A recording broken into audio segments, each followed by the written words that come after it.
Babies learn language to survive. Woo!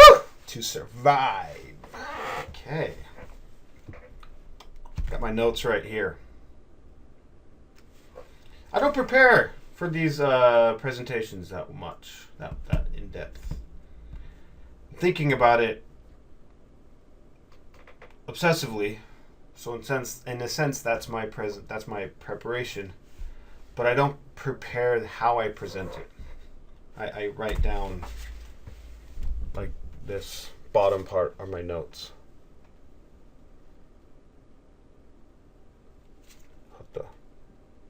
The bottom part where you start seeing bulleted stuff. Yeah, that's it. The top part, ignore. That's it. I guess I don't spend a lot of time with the presentation aspect of it because this is not for entertainment purposes. There's obviously there's good and bad pros and cons for that, obviously. If I made it more entertaining, it'd be more accessible to more people, but then it would take more time. I don't know. Maybe I don't have the ear or eye for entertaining. I don't know why I'm talking about this right now. Babies learn. They learn language to survive. First, why even define why they learn language? That's what I'm doing right now. By me making a statement, I'm defining why babies learn. Why do it? Right? Why even ask that question? Why ask why? Define why babies learn language.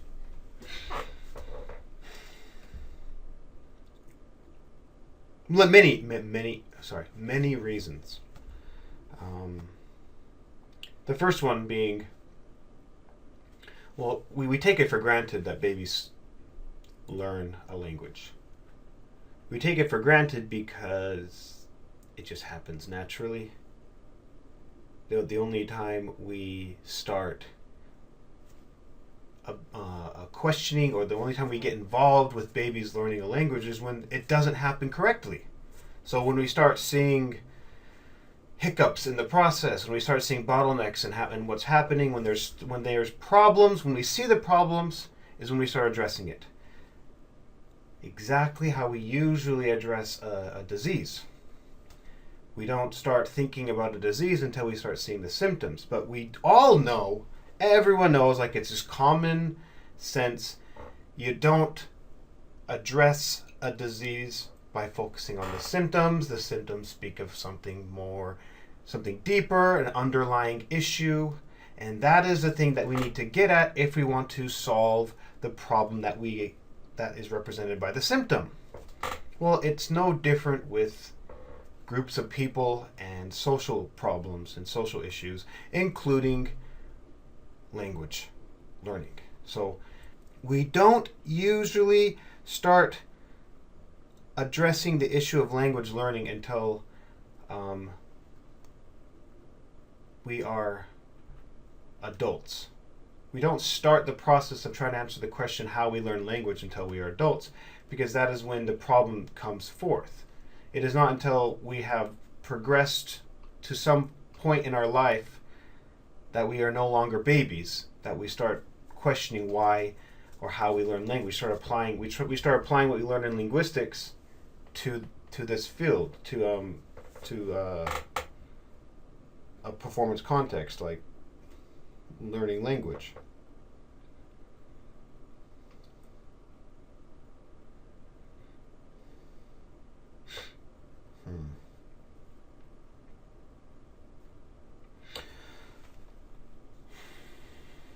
So the symptom disease thing is similar. Right now, most of the application of what we learn about how we learn language within the field of linguistics is applied to individuals who are demonstrating problems with learning language. The thing is, these individuals are all older than babies. So the chunk of all inquiry starts when we are older.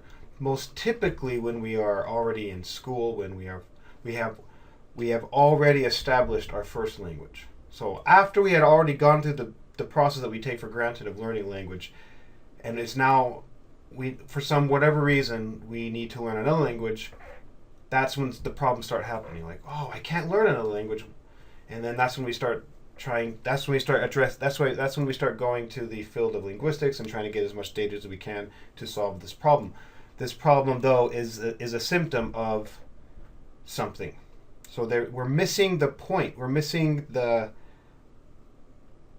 not addressing the actual cause of why we are not learning a language. When we focus all our efforts on individuals who are trying to learn a second language.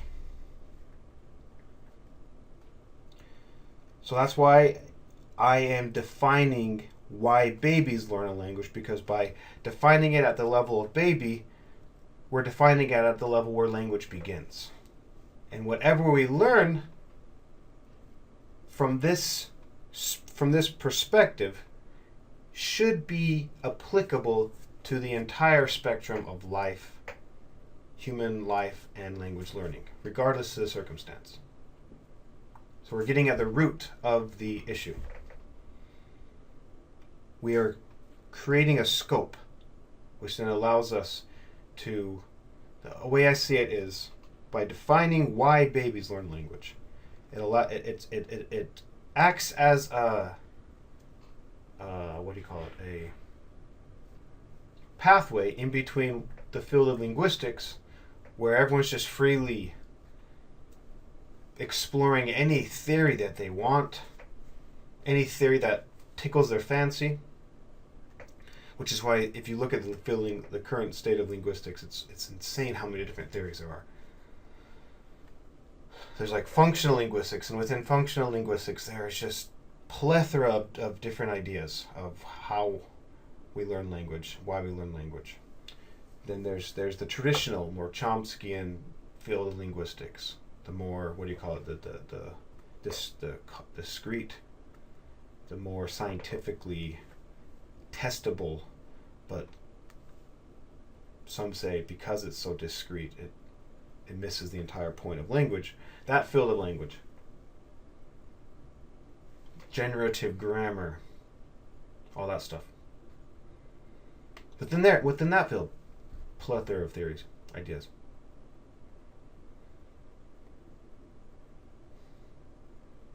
And before that, those are subfields of an even more broad, just linguistics in general. And what happens is those people are just creating all this information, all this data. How do we know if it's applicable to the performance context, the context in which language needs to be learned? The everyday individuals who are trying to learn a language, who are having difficulties doing it. There's a need of scope. That's what defining why babies learn language gives us. Gives us a scope that we need so we can take what is applicable from the exploratory, scientific, academic field of language into the performance, the real world context of language learning.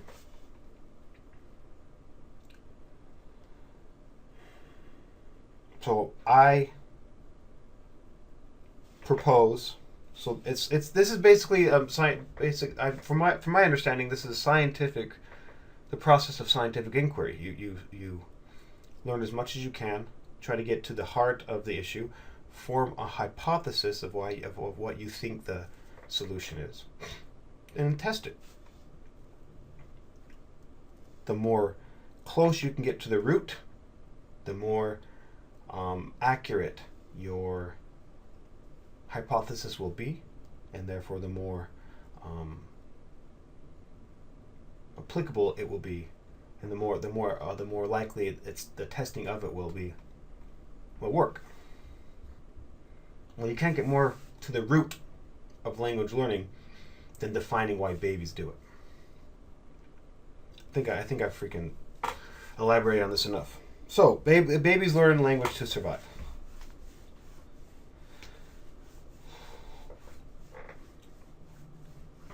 That seems like an easy way of saying it. Yeah, well, we do everything to survive, right?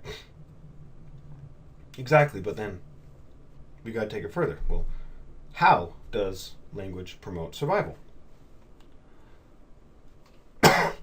Well, I say survival in the most literal of terms, meaning not dying.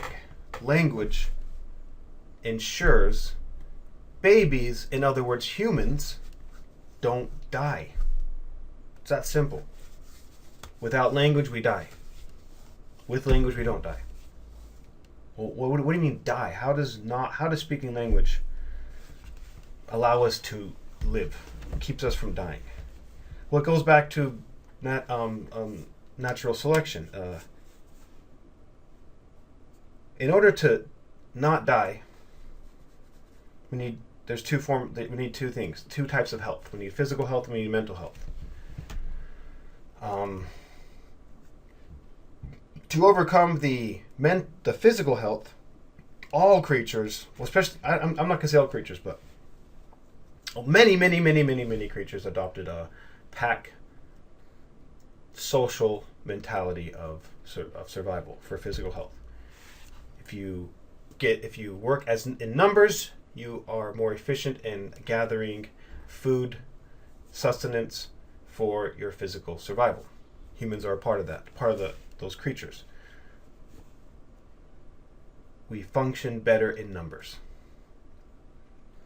So, language gives us access, allows us to belong to such group of humans.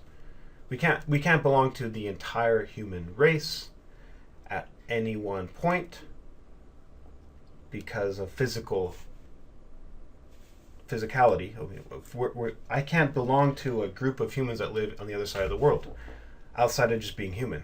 So I need to belong to the group of humans that surround me in the location where I'm born.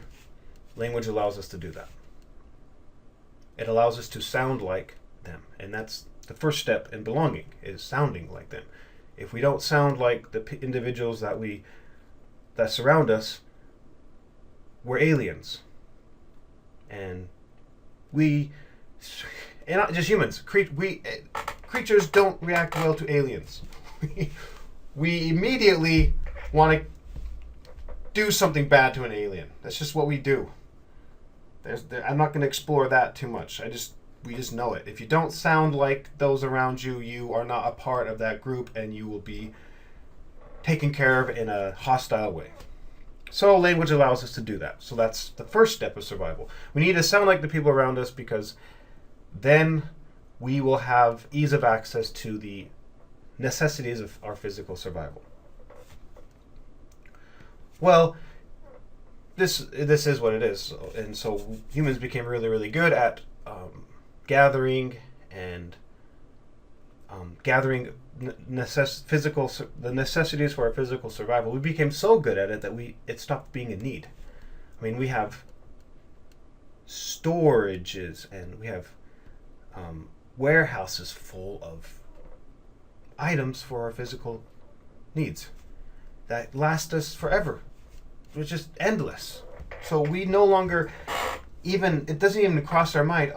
For many humans, there are still many humans actually in the world that it does. Their physical needs are not being met. So I can't speak for all humans. But since I'm not a part of that, it's hard for me to address it. It's just the way it is. But there are enough humans, and again, I don't want to downplay that part. It's really, really, really important. It needs to be addressed, but it's just not applicable to the discussion I'm having right now. So I can't spend time on it. So if people are like, but you can't just gloss over I have to gloss over it because it's not part of the reason I'm making this video. Enough humans have their physical needs met to the point that a new type of survival has started to show itself within the population of humans. And the way you know it has shown itself is by, again, seeing a symptom of it not being met. So again, if a symptom of surviving not happen, a symptom of the lack of survival would be death, a new type of death that I propose is unique to humans occurs, which is death by suicide, or death by killing another one of our own species for seemingly no reason besides just doing it. Like in the same vein of, we just watch a movie because we watch a movie. We kill another individual because we kill another individual. And another class of creatures, at least observable to humans, there's a reason for it. It can be territorial and whatnot, but humans are capable of just either killing ourselves, which is quite human, or killing someone else for what appears to be no logical reason. And I say that the reason why these types of deaths happen is because the other type of survival, emotional, isn't happening. When a human is not surviving emotionally, these two types of deaths are occurring. And language also promotes that type of survival, which is also belonging somewhere. So we can still belong somewhere and have our physical needs taken care of. Live out our entire lives, never want for food, for shelter, for all these things. But yet we're still not surviving if we're not emotionally healthy. So we still don't belong, despite the fact that we are not dying physically. So that's another form of survival that language promotes. I'm not going to address that too much, because that's quite new, and I guess it's outside the scope of this. So now that we have defined why babies learn language for survival, whether it be this physical or this emotional, how does this help us? How does the scope established from this definition help us further inquire about how we learn language? So we got the why down. How does that affect the how? Well, it allows us to ask a really, really, really interesting question, which is, how does language promote belonging outside of what I just barely talked about? So I just gave a general explanation of how it promotes belonging. But then now we can start asking more focused inquiries. Well, okay, so language allows us to sound like those around us, which promotes belonging. Well, then how exactly does language allow us to sound like those around us? What is the actual step-by-step process that allows us to sound like those around us? The minute details. What is happening when a baby doesn't sound like its surroundings and then does? What's that transitory phase look like? Now that we have that question may have only been possible if we had developed the right scope by defining why babies learn language, period. I know I know I can explain it with a bit more powerful of an argument, and I don't feel like I did here, but maybe I'll leave that up for someone else. Maybe that's another reason. That's another interesting thing, is like, right now I put something out there into the world, right? I may not have presented it in the most convincing way, but what if someone else out there, right, just feels that it's right, but then they have the power to portray it in a convincing way? Well, that's awesome, because that means that I can continue doing what I'm most comfortable with, which is not to convince people, but to just explore. Now I can explore these minute details, and someone else can take the mantle of developing ways of making the entire argument more convincing. That's the power of humans too. Is like, That's how huge ideas are actually made, not by just one individual, but by the power of many people. Again, this is all connected. It's weird. So the inquiry that I will continue now is, and I've already been doing this for a long time, but it just takes. There's no set way of doing this. So I kind of sometimes I feel like I'm going in circles because I'll start out by asking a question like, well, why are babies better at learning language than adults? And then I'll explore a certain path, but I realize that exploration is only accessible if you already have what's in my head. But many people don't have what's in my head, and so I have to first explain what's in my head, which allows me to I have to circle back on myself and analyze, well, why did I even come to this little tangent in the first place, and then explain that, which is what I feel like this video series kind of has been. This is like part 5, and I feel like in the first few parts they probably didn't make as much sense unless I first explained why babies learn language in the first place. But I didn't realize how important it was to explain this until now. Wow. I don't even think there's a single person who just followed what I said there. That's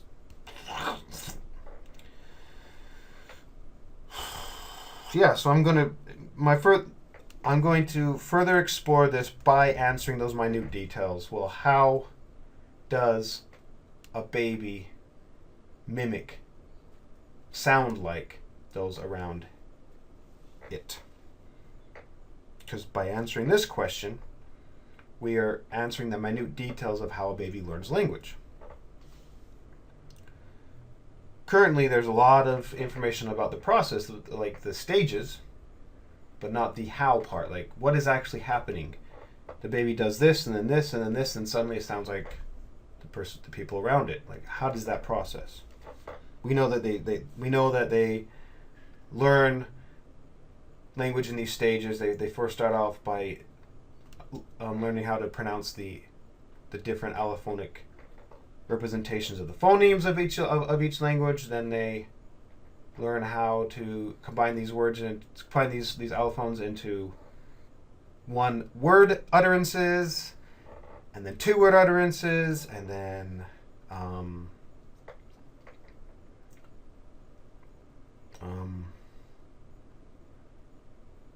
then they start combining these into they start demonstrating their syntactical prowess by combining these 1 and 2 word utterances into even more elaborate utterances that have more, and then they just blow up and become fluent speakers. We got that process down, and I think the reason why we have that process down is because we were exploring how babies learn from a different point of view. We weren't exploring it under the auspices, if that's even a word I should use or not, don't know, of why babies learn language. We were exploring it using a different scope. So this scope allows us to explore it even deeper, closer to the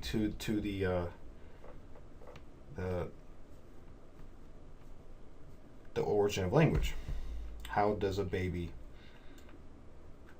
go from not sounding like those in its environment to sound like those in its environment?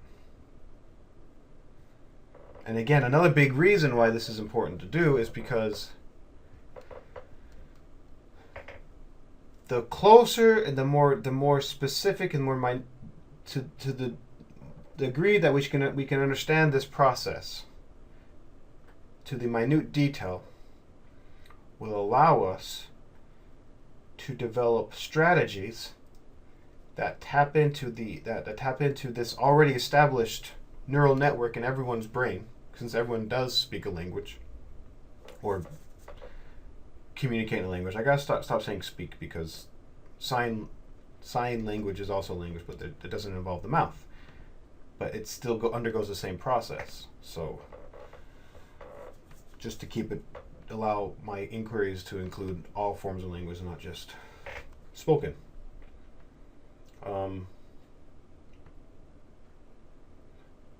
if we establish methodologies based on hypotheses that reach this, that are this close to the origin of language, then when we apply these methodologies to adults, to what we're currently doing, to the symptomatic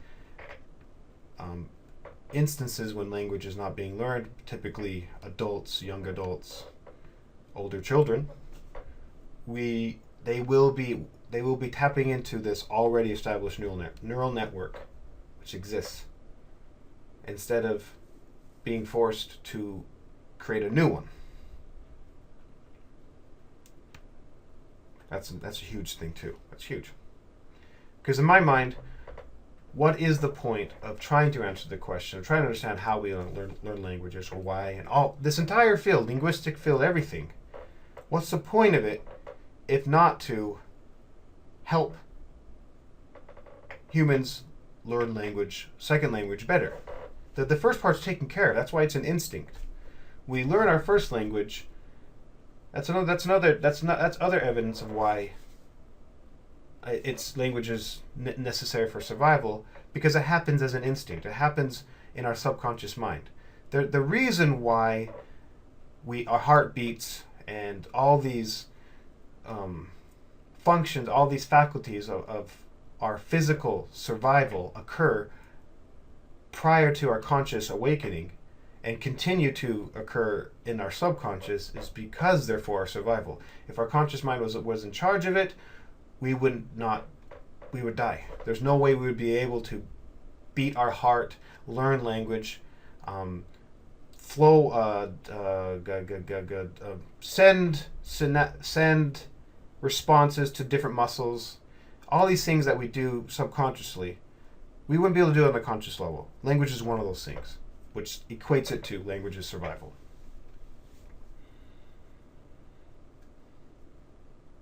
But language has a unique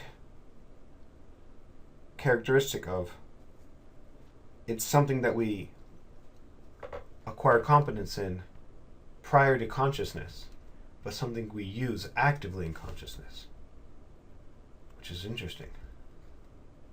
Which makes this even more interesting of a field of inquiry. While many other subconscious faculties remain in the subconscious forever. We don't consciously manipulate our heartbeat. We can consciously manipulate our heartbeat, but we don't do it. We just don't, because there's no point. But we consciously manipulate language every day, just constantly messing the shit up all the time, doing whatever we want with it. Very interesting.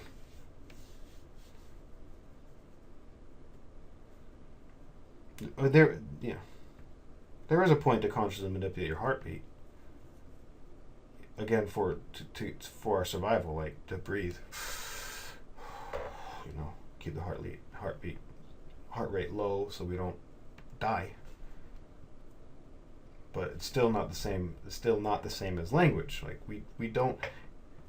The degree that we can manipulate language consciously doesn't have as much direct effect to our survival that it is like our heart. Like we will not die if I speak ungrammatical English. If I just from this day forward can decide to speak ungrammatical English, it doesn't automatically spell my death.